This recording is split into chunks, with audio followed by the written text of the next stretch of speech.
Hello বন্ধুরা, চলো 158 পৃষ্ঠায় যে অঙ্কগুলো আছে দেখো কী আছে। বাজারে নারকেল নিয়ে যাই। কী আছে, সতীশবাবু বাজারে নারকেল নিয়ে যাবেন। তিনি বস্তায় নারকেল ভর্তি করেছেন। একটি বস্তায় রেখেছেন 25টি নারকেল।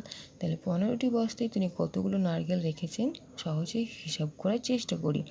15টি বস্তায় রেখেছেন 15 গুণ 25 গুণ 15টি নারকেল। দেখো কী আছে, 25কে 15 দিয়ে সহজে গুণ করি। দেখো এই যে 15 আছে, তাহলে আমরা কী করবো, 3 5 15 জানি। এই যে যেমন 15 আছে, আগে থেকে 3 লেখাই আছে, তাহলে 3 5 15 হয়। ঠিক আছে, কি বলছে, তাই 25কে প্রথমে 3 দিয়ে গুণ করি, তারপর 5 দিয়ে গুণ করি।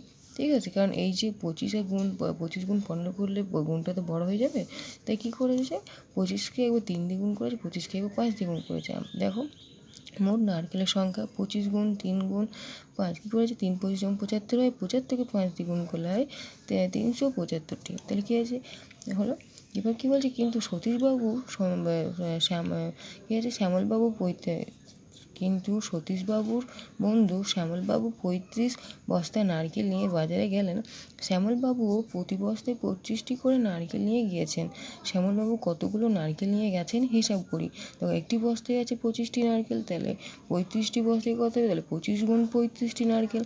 তাহলে 25কে 35 দিয়ে সহজেই গুণ করি। তাহলে 35-এর উৎপাদক বিশ্লেষণ করি। দেখো 35 লেখা আছে, আগে থেকে 5 লেখা আছে, আমরা জানি 5 7 35 হয়। তাহলে কী হবে, 5 গুণ 7, তাহলে 5 7 35। তাহলে শ্যামলবাবু নারকেল নিয়ে গিয়েছেন 25 গুণ 35। তাহলে এখানে কী আছে 25, তাহলে 5 7 হয়, 5 7 35 হয়। তাহলে আমরা 35টাকে ভেঙে দিলাম।